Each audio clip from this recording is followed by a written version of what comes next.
Am I the asshole for refusing to make my SIL's wedding cake for free? I run a bakery business that I've built from the ground up during the past 5 years. It started as a hobby during college, but now it's a registered business with steady clients, a dedicated workspace, and consistent orders during each month. I do mostly for weddings, birthdays, and other events. I take a lot of pride in what I do, and it's not just baking for fun anymore. This is my livelihood. My SIL is getting married at the beginning of June. She's my wife's older sister. We're on friendly terms, but she's always had this vibe like she doesn't really take what I do seriously. She's made comments like, "It must be nice getting to play in a kitchen all day," or, "You're lucky people will pay for something they could probably learn on YouTube."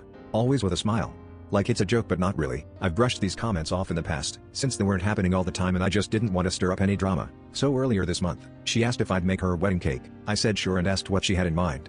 She sent over inspo pics of a 4-tier cake with smooth buttercream, floral piping, and real flowers on top and cascading down one side. She wanted it to be a chocolate sponge with raspberry filling in terms of taste. Plus, she wanted for me to deliver to the venue myself on the morning of the wedding rather than picking it up the day before herself. After we got done discussing everything, I gave her a quote over the phone with a generous family discount, and SIL replied almost instantly that she didn't think I'd be charging her and the cake would essentially be a wedding gift. I told her that I don't typically do wedding cakes as gifts because of how much time and work they take, but I'd be happy to buy her something from her registry instead or still make the cake at the discounted price if she wanted. She wasn't happy.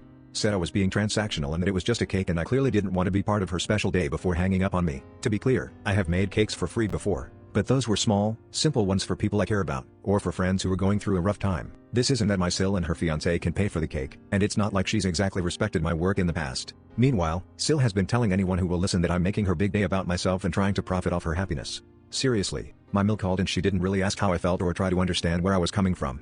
She just seemed overwhelmed and kind of desperate to stop this from turning into a bigger family fight. She kept going on about how stressed my SIL was and how she was being a bit much, but basically begged me to reconsider. My wife is completely on my side and has told her mom to stop trying to smooth things over at my expense, but even she admitted she sorta wishes I just said yes to avoid the fallout.